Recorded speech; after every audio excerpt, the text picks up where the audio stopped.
Amy Marat Sarah Bat Abraham. Sarah Bat Abraham. Chaim, Shashon Sham Aliyah. Chaim Rach. Young Chaim? No, I'm okay right now. And also in honor of the yahrzeit of Moshe Mordechai ben Zev, we're passing today as well. Chaim. Okay, Chaim.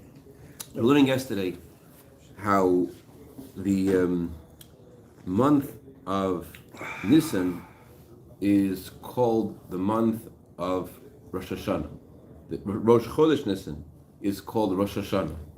And we're trying to understand why is it called Rosh Hashanah when Rosh Chodesh Tishrei is called Rosh Hashanah. Which one is it? Is the beginning of Nisan Rosh Hashanah or is the beginning of Tishrei Rosh Hashanah?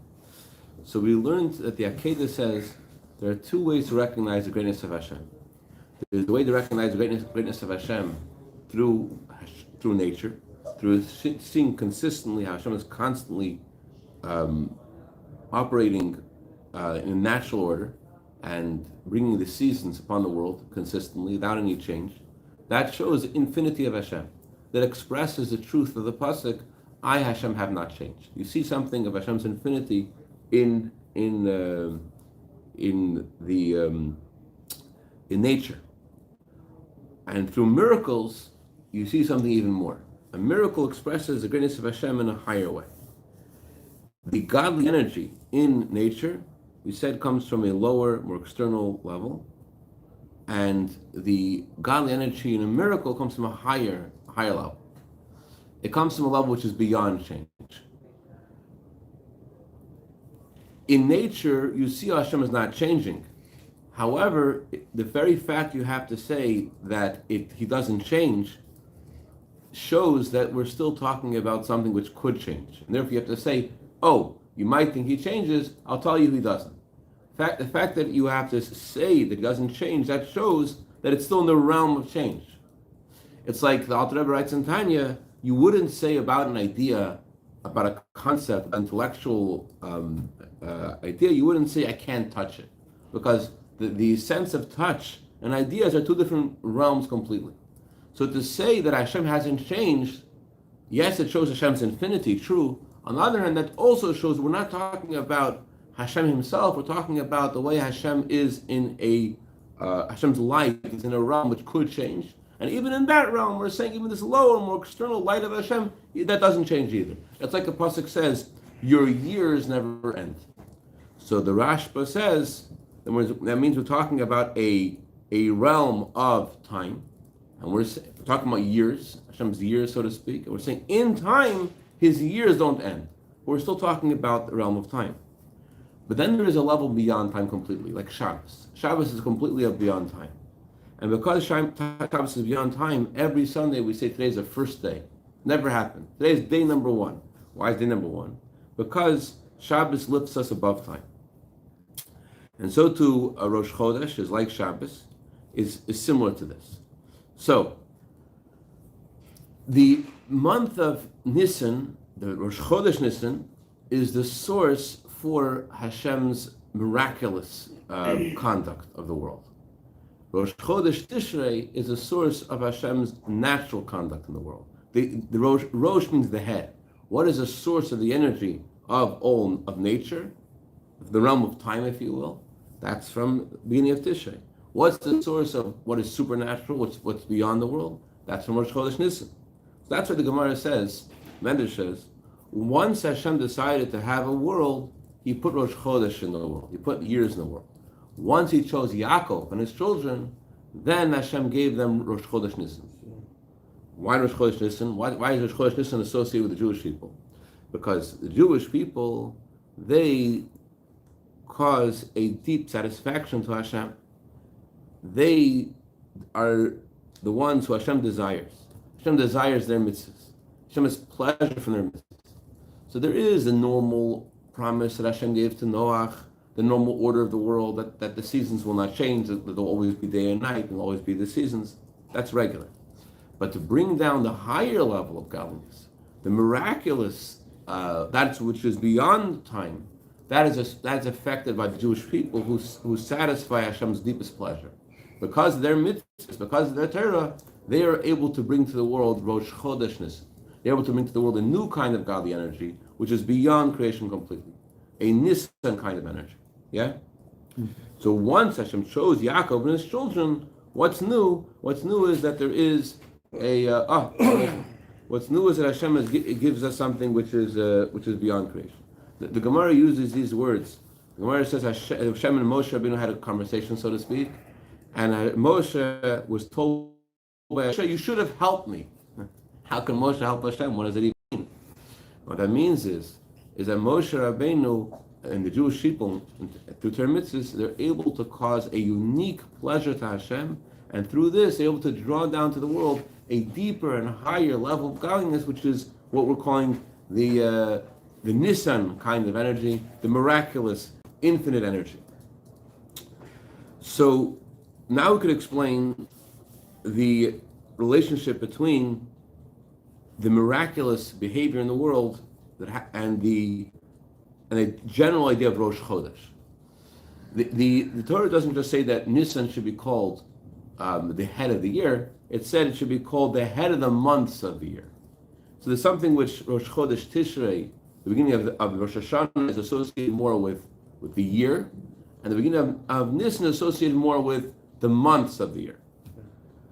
Rosh Chodesh Nisan is called the head of the months of the year, not just the head of the year, the head of the months of the year. Why emphasizing the word month? If it's head of the year, it's head of the year. Why, if we're saying it's called the Rosh, the head in some way, okay, it's called the head in some way. Why are we emphasizing that it's the head of the months of the year? So we'll understand this by looking again into the words of the Even Ezra. The Even Ezra says that the moon doesn't have any natural year. The moon cycles around the earth every month. There's no natural year for the moon, and the sun circles around the year, or the sun orbits around the earth every year. There's no natural month for the sun. There's no natural year for the moon. So what's the difference between them? Both the sun and the moon are constantly orbiting the world. What's the reason why the sun specifically is associated with the year, and why is the moon associated with the month? The answer is simply, the movement of the sun has no chidush, has no change, nothing new, nothing special about it. That's why it's associated with the year. The word year means repetition. Shana means Mishnah. Shana means repetition. But the movement of the moon is in a way that there is change, there is something novel. Throughout the month, it gets smaller, it gets bigger. In the beginning of the month, it's smaller. Then day to day, it gets bigger and bigger till the middle of the month is the biggest. Then it gets smaller and smaller until the end of the month, it completely becomes hidden. And then the moon is born again. And that's why it's called Chodesh. Chodesh means Chidush. It's called renewal. It receives a new light from the sun. And that's the idea of the union of the sun and the moon on Rosh Chodesh. The sun and the moon are always in touch with each other. The moon's always receiving light from the sun. But the connection between the sun and the moon is called in the language of Kabbalah a union which is only external. It's something that starts on Rosh Chodesh, and then on Rosh Chodesh, when it begins, the new light, that's called a deeper bond between the sun and the moon.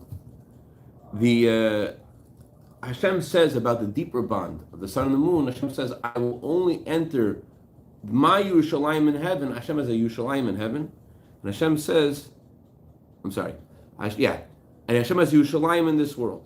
Hashem will not enter the Yerushalayim in this world until you enter the Yerushalayim in the higher world.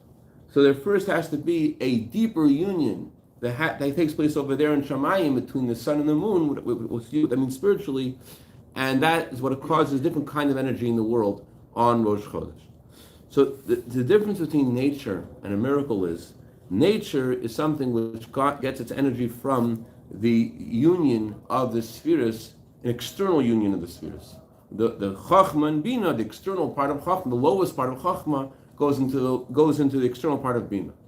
But then there is a Yichud Pnimi, a deeper, a new light that comes from the inner level of Chachma, which goes to the inner level of Bina. And that brings a new light to all the spiritual, something which is completely above the spiritual cosmos. And that causes something new, something novel, something miraculous. So that's why Rosh Chodesh Nisan is called the first of the months of the year, Rosh Chodesh is about a deeper union, an inner connection, and that's connected to miracles. That's connected to the Rosh Chodesh of redemption. So far, of Chaim. I do. Okay, good. Sun and moon are Chochmah and Bina in general. So there's Hashem promise that the beginning of the spiritual cosmos will trickle down into creation. They'll always be connected. The world will continue to exist. What's unique about Rosh Chodesh is not just that Chochmah and Bina are connected, but there's something higher, deeper in the initial bond of Chochmah and Bina. Just like the sun and the moon are uniting together in a new way, so it represents an inner bond of the sun and the moon, inner bond between Chochmah and Bina, which causes a new kind of energy that comes to the world. We need to understand, though, the language of the Torah is, it is the first for you for the months of the year. The idea of Rosh Chodesh, of redemption, which indicates miracles, indicates something novel, something the Jewish people achieve on their own, that they're able to achieve this new kind of revelation. The Torah connects us to the months of the year. We said that the year is associated with consistency. The month is associated with change. Rosh Chodesh Nisan is all about the month, about something novel, about Rosh Chodesh, about renewal, about an inner bond, about miracles. How come the Torah says it's the first of the months of the year? Why are we talking about the year? The year is set in the beginning of creation, how nature is supposed to be. Something that's new, that when Hashem shows Yaakov, when Hashem is impacted by the mitzvahs of the Jewish people, that causes something new, that causes a miracle, it causes Rosh Chodesh Nisan, it causes a different kind of energy. The Torah is associating the new kind of energy that's elicited by our mitzvahs with the year too. The Torah is not just associating it with Rosh Chodesh Nisan, because Rosh Chodesh Nisan is called the beginning of the months of the year, not just the beginning of the months. The Torah said Rosh Chodesh Nisan will be the first of the months, but it says months of the year. Why is it emphasizing the year, which seemingly the year is associated with the moon, associated with nature, associated with the external bond of Chochmah Bina? What's going on? The answer is, sof, all of the spiritual cosmos, all that happens in the shtalshlus, all that happens in all the higher worlds, depends on the Jewish people's service of Hashem, and all for the sake of the Jewish people's service of Hashem. That means even the natural order that Hashem made in the beginning of creation is also for the sake of the Jewish people, not just the miracles for our sake, but also nature. As it says in the first Rashi, on the Torah's first words, Bereshis, why did I make the world? I made the world for the sake of the Jewish people. And as the Talmud comments on the words, the Torah says, with the king in his work they sat there. Says the Talmud, what's this referring to? Hashem, so to speak, consulted, he asked, so to speak, the souls of tzaddikim, hey, should I make the world? Is it a good idea? So chassidus explains, doesn't mean he asked them. It means he thought about, hey, here's going to be this guy Chaim Dayani, it's going to be Chaim Peretz Bressman. He's thinking about the Jews that are going to come and learn chassidus on a Thursday morning in 2023. He said, you know what? This is a great idea. He thought about the pleasure he's going to have when Jews sit together and do mitzvahs and learn Torah. He thought about that, and that's what motivated him to do creation. So creation is for the sake of the Jewish people. They know it's yet, but Hashem already thought about that before when he originally made the world. We said yesterday creation is because of God's kindness. However, there's also something, because there's no Jews yet, there's no mitzvahs yet. However, it's not just because of Hashem's kindness. The deeper reason for creation is because Hashem did what Kabbalah calls halos man obey. He caused, usually we say the Jewish people aroused through the mitzvahs a response in Shemayim. The Zohar usually says, an arousal from below causes an arousal from above. We do something, Hashem responds. So here the Kabbalah calls this halos man obey. Hashem inspired himself from himself. He looked at our mitzvahs before we even did that. So the Mizitch Maggid writes something similar in Torah. He says the reason Hashem had the desire for creation is because there will be tzaddik in every generation, and he contracted his light like a father who contracts his intellect and he speaks very simple things in order to connect to his younger son, to his small son. So all of the things that the father does to relate to his son in this world, first there has to be a son, and then the father contracts himself to relate to his son. And then the father can think about his son and relate to his son and think how to connect and how to contract his mind to be in touch with the son. But for Hashem, the past and the future are all the same, says Mr. Magid. So Hashem has a pleasure from what the tzaddikim are going to do in the future, and because of this, Hashem contracted himself and contracted his life to create the world. So before the world was created, Hashem's pleasure was in potential. There was no actual mitzvahs to have pleasure from. But once there were the actual Jewish people in this world doing mitzvahs, then Hashem's pleasure has now become manifest, has now become revealed, and has now been actualized. Once Hashem chose the Jewish people and gave them Torah, now, in order to satisfy Hashem's pleasure, there has to be actual mitzvahs to be done. That was the purpose of creation. But when Hashem originally thought about it, there was pleasure too, but there was pleasure from the potential. So it comes out that even nature is dependent upon the Jewish people's service of Hashem. And that's the meaning of the words, HaChodesh HaZelachem, this month will be a month for you, says the Talmud. Once Hashem chose the Jewish people, He set for them Rosh Chodesh of redemption, Rosh Chodesh Nisan. This verse is referring to the novel achievement of the giving of the Torah. The Torah descended into this world. The Torah descended not just into this world. The Torah descended in the matters of this world. And that even nature depends upon the service of the Jewish people. Even nature is associated with what we do. It's not just Rosh Chodesh Nisan, but also the natural order of the world is also dependent upon the Jewish people's service of Hashem. However, there's a difference between the service of Hashem that we need to do that affects the natural order of the world, and the service of Hashem that we do that affects the miraculous order of the world. What's the difference? It says in the Torah, if you will keep my mitzvahs, if you will keep my laws, Hashem says, I will give you rain in its season. What this means is, simple meaning of the Torah. You can't extract a verse from its simple meaning that when you will study Torah in the simple sense, and you will guard mitzvahs in a simple sense, to actually do that. So then Hashem says you'll have a simple reward in the simple sense. The rain will come. The trees will give their fruit. There'll be a natural reward. And there's a higher meaning of this verse. The Torah says, if you keep it in the mitzvahs, you learn Torah, you do this in a simple sense, Hashem says there'll be a natural reward. Then there's a deeper meaning in the oral Torah, which the oral Torah expresses the true desire of Hashem. That, as it says in Torah's Kohanim, what does it mean that you will keep my mitzvahs, you will walk in my statutes? It doesn't just mean you will study Torah, rather it means you will work hard in studying Torah, going beyond your nature. And since Torah brings to action, that means also that your work in the study of Torah doesn't just motivate you to keep the Torah mitzvahs in a regular way, but your Torah study, working hard to study Torah, affects the way you do mitzvahs also, is that you do mitzvahs in a beautiful way. And then the reward that you go, because of you going beyond yourself and working doing mitzvahs beyond your nature, the reward for this is a miraculous reward that's beyond nature. As the Torah says, I'll give you rain in its season, says the Talmud, what does mean rain in its season? On Wednesday nights and on Friday nights, which is a unique blessing, as the Gemara explains there. Friday nights is a blessing because people aren't walking around, so it's easier to have rain on Friday nights.